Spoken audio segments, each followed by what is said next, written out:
Olá, bom dia, boa tarde, boa noite, boa madrugada. Seja muito bem-vinda, muito bem-vindo. Meu nome é Marcos Venício e quero te convidar para a nossa aula semanal sobre o Livro dos Médiuns, né?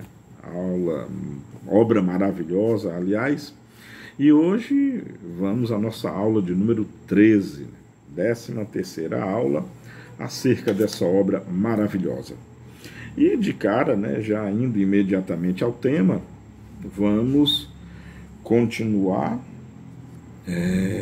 na primeira parte, capítulo 3, que se chama O Método, capítulo interessantíssimo, onde Kardec está, de maneira pedagógica, de maneira didática, de maneira filosófica, de maneira, enfim, maravilhosa, nos dando conselhos, orientações acerca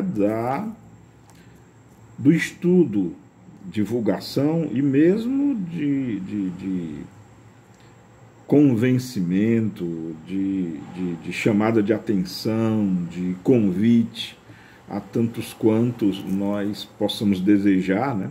Convidar para compreender e entender essa doutrina maravilhosa. Então, esse capítulo, né, que se intitula O Método, ele tem esse objetivo e, mais importante ainda, ele nos concede previamente um conceito muito claro da doutrina, um conceito muito verdadeiro, pragmático, lógico, racional acerca da doutrina. Então, já iniciando aqui, né, na aula passada, a aula 12, nós terminamos no item 30, vamos agora ao item 31 do capítulo 3, da primeira parte. Então, Kardec escreve o seguinte, e aqui é muito interessante porque Kardec vai versar, ele tem versado acerca da fenomenologia, né, acerca dos fenômenos materiais e acerca do conteúdo doutrinário em si, do conteúdo filosófico, sobretudo do conteúdo científico. Se não, vejamos. Para se proceder no ensino do Espiritismo, como se o faria nas ciências ordinárias, seria preciso passar em revista toda a série de fenômenos que podem se produzir, começando pelos mais simples e alcançando sucessivamente os mais complicados. Ora, é o que não se pode, porque seria impossível fazer um curso de espiritismo experimental, como se faz um curso de física e de química. Nas ciências naturais, opera-se sobre a matéria bruta, que se manipula à vontade, e se está quase certo de poder regular seus efeitos. No Espiritismo, trata-se com inteligências que têm sua liberdade e nos provam a cada instante que não se submetem aos nossos caprichos. É preciso, pois, observar, esperar os resultados e apanhá-los de passagem. Também dissemos claramente que todo aquele que se gabasse de os obter à vontade não poderia ser senão um ignorante ou um impostor. Fascinante, né? Fascinante o raciocínio, a lucidez do Allan Kardec. Primeiro porque a comparação é inevitável, né? Espiritismo é ciência. Física, química também são ciências. Acontece que são ciências de natureza diferente. A física e a química, e para nos concentrarmos só nos exemplos que Kardec deu, física e química trata da matéria. E a ciência espírita trata do espírito. Portanto, são leis diferentes, são princípios diferentes. Como Kardec está nos lembrando aqui, na manipulação da matéria, quer seja num laboratório de física, quer seja num laboratório de química, nós podemos manipular os elementos, as substâncias, os materiais, de maneira à vontade, regulando os seus parâmetros, né? Regulando as suas posições, quantidade, volume, pressão, temperatura, enfim, submetermos os materiais usados na experiência ao nosso bel prazer. Já com relação aos espíritos, não.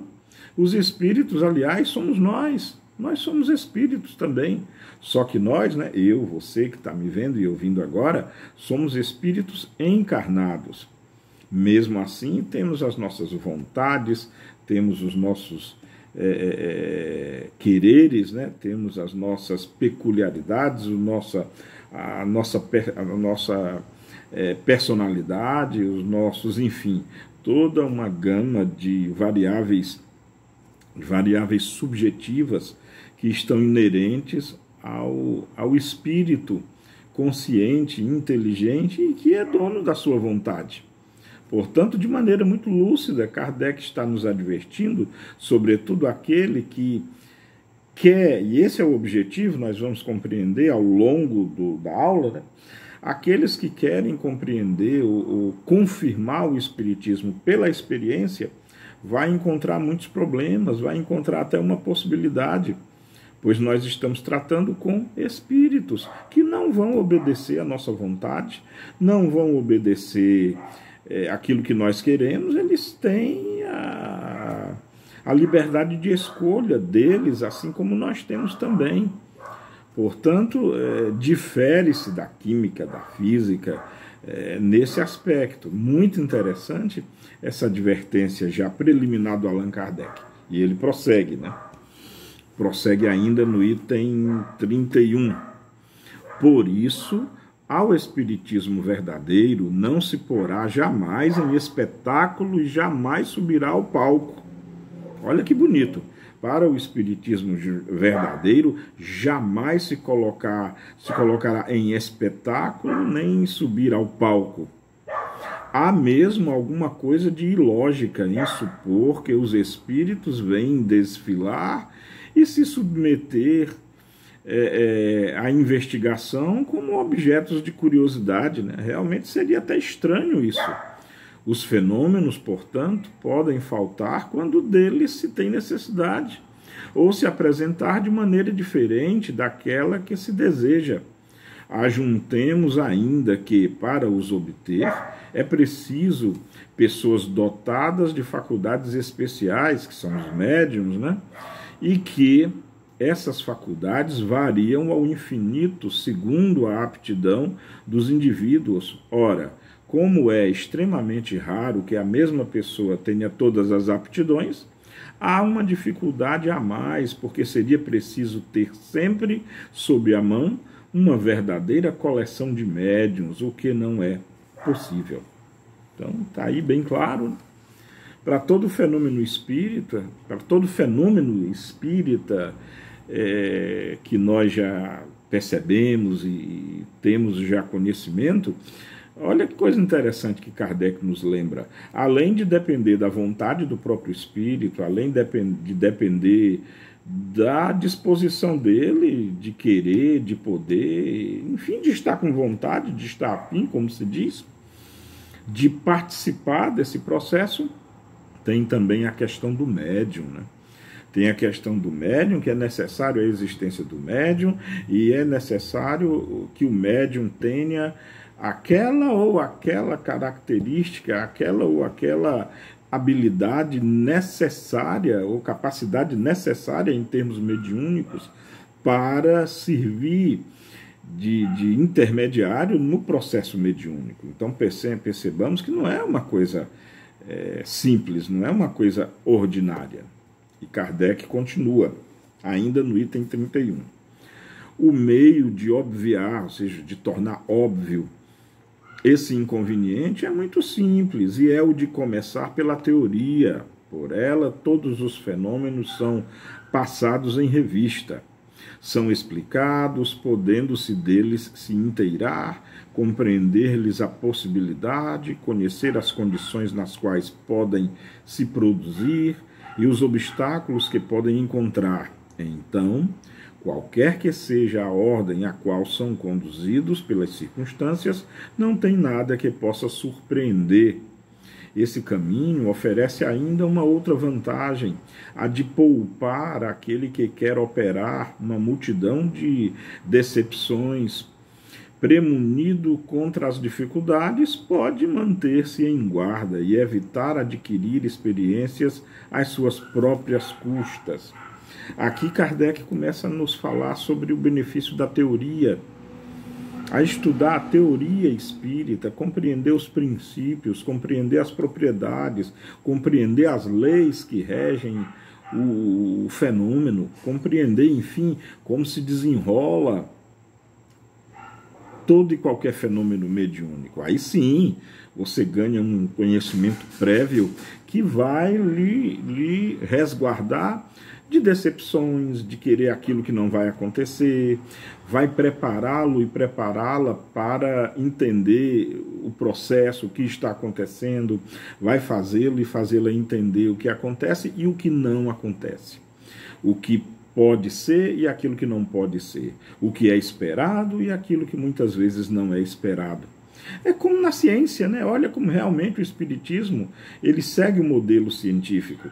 Quando você vai estudar, por exemplo, a pressão dos gases, por exemplo, você vai estudar toda a teoria, vai estudar termologia, vai estudar calorimetria, vai estudar as leis da termodinâmica, para depois você ir no laboratório e fazer os testes.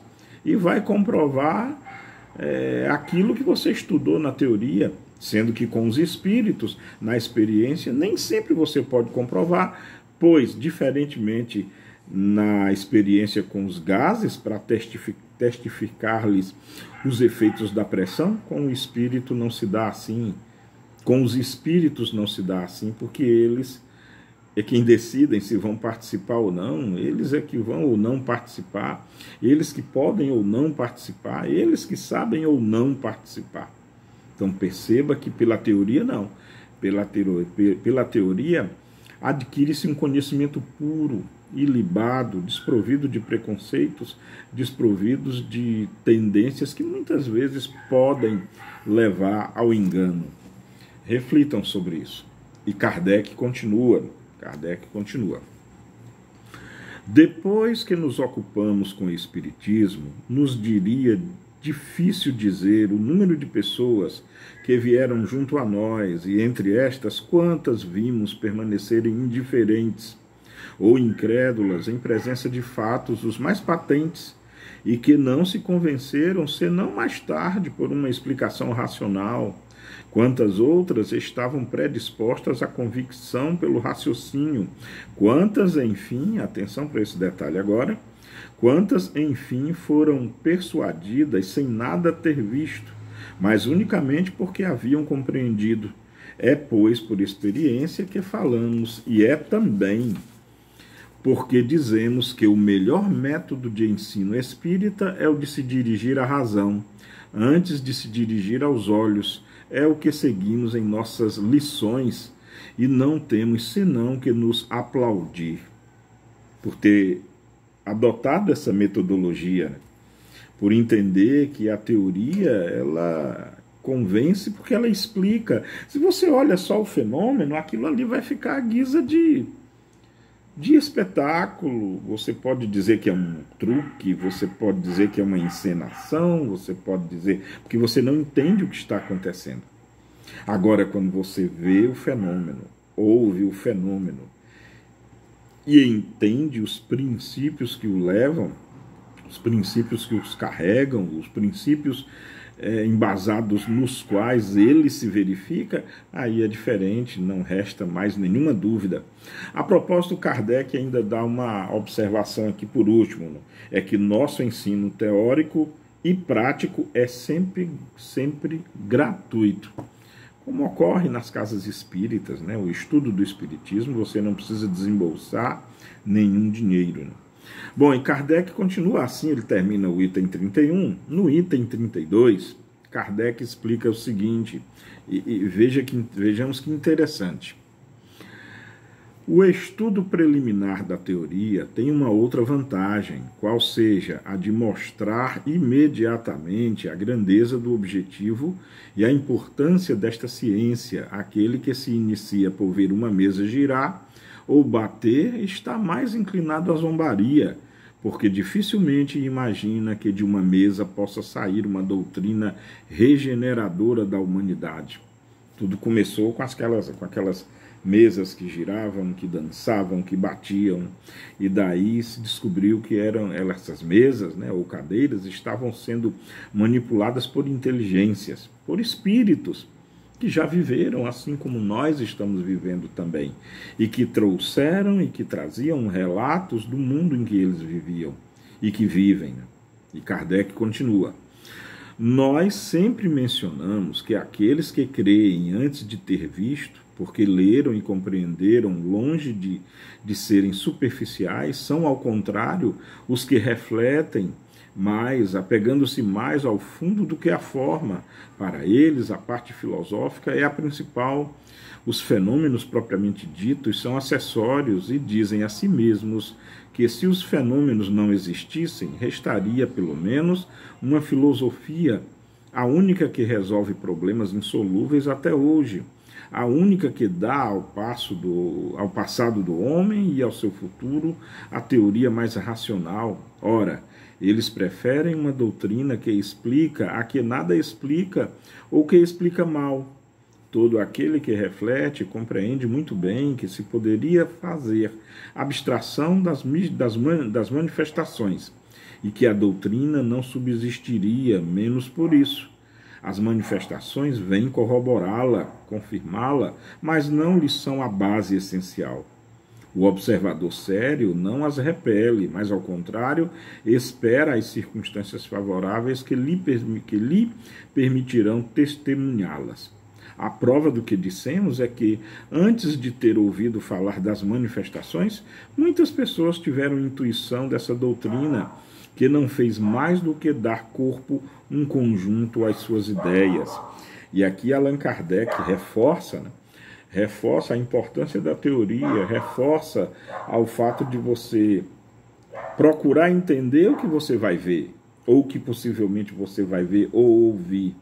Compreender os princípios primeiro, para depois compreender. E aí você vai ver que a própria manifestação em si, ela se torna secundária. A própria manifestação em si, ela se torna secundária. É claro que uma coisa não exclui a outra, até porque os fenômenos espíritas, eles ocorrem até os dias de hoje. Claro que não mais os fenômenos fantásticos de antigamente, né? Os fenômenos de aparições, de materializações, de transporte, que são os mais raríssimos, fenômenos de curas, esses fenômenos são mais raros, né? Mas os fenômenos da psicografia, da psicofonia, da vidência, da mediunidade onírica, né? Ou seja, a mediunidade através dos sonhos, isso é patente, ocorre numa multidão e sob uma multidão de detalhes, nas casas espíritas, nas salas de reuniões mediúnicas e muito também em todas as outras partes.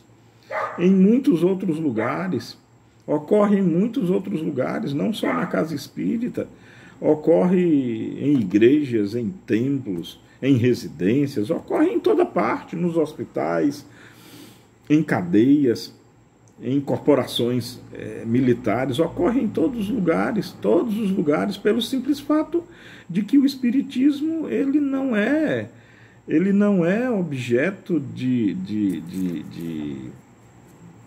ele não é objeto de detenção, nenhuma religião a detém. O espiritismo não é dona da mediunidade, assim como nenhuma outra religião, assim como nenhuma filosofia. Quem é dono da mediunidade é o próprio ser humano, é o espírito humano, porque a mediunidade é orgânica. Nós veremos, inclusive, em detalhes aqui nesse curso, a mediunidade é orgânica, então ela pode apresentar-se a você, a qualquer pessoa que tiver, porventura, essa predisposição orgânica. E isso não depende daquilo que você saiba ou venha a saber, isso não depende do culto religioso que você professa. Ela pode se dar até para aquele que é ateu, para aquele que é totalmente materialista. Ninguém pode se aclamar dono da mediunidade. Mediunidade, de maneira bem delicada e talvez até romanceada, mas verdadeira, mediunidade é um dom dado por Deus.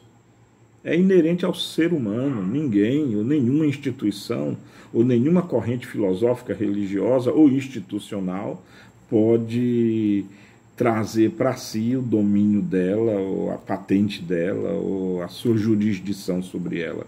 É importante que isso fique muito claro. Mediunidade é sua, é minha, é de quem a tem. Mas Kardec adverte e nos orienta com relação ao preparo que se deveria ter anteriormente. Aliás, ao preparo que se deve ter anteriormente ao concurso dessa. Independente, claro, e aí precisa entender, o fenômeno mediúnico vai se processar, quer você saiba ou não como ele funciona. Mas Kardec nos presenteia com a dádiva desse conteúdo, aliás, com esse manual, é um guia, né? Olhando lá para o título do livro, o Livro dos Médiuns, ou dos Evocadores, é um guia, está lá como subtítulo.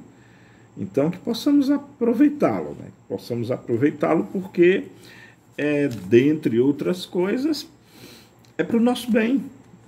É exatamente para o nosso bem. Bom, vamos ficar por aqui então na aula de hoje, né? Já estamos aqui com uns 21 minutos, né? Mais de 21 minutos. Vamos deixar para a aula 14 o término desse capítulo. Na próxima aula, de número 14, nós terminaremos então o capítulo 3 da primeira parte. Há muito o que refletir, há muito o que estudar, muito o que pensar a respeito. Espero que esse estudo, né, nosso aqui esteja sendo útil a você de boa vontade, a você crente ou não, a você que vê nesse assunto uma transcendência enorme, a você que, por outro lado, quem sabe, né, eu não sei, eu não conheço todos a quem eu estou me dirigindo, é óbvio, né, não teria como, mas se você que está me ouvindo possui mediunidade, e talvez tenha problemas com isso, sobretudo problemas de aceitação, de afirmação, de compreensão, em saber o que está acontecendo, eu acho que o melhor começo é aqui, no Livro dos Médiuns. É o início, e o início de forma mais primorosa, correta, assertiva, certa de se proceder em relação à mediunidade. Tá bom? Então, espero que você esteja gostando. Deixe aí seus comentários, se você quiser, se você assim o desejar. E até a nossa próxima videoaula. Beijo no coração de todas e todos. Amemo-nos como Jesus nos amou. E cuidem uns dos outros. Isso é tudo. Tchau.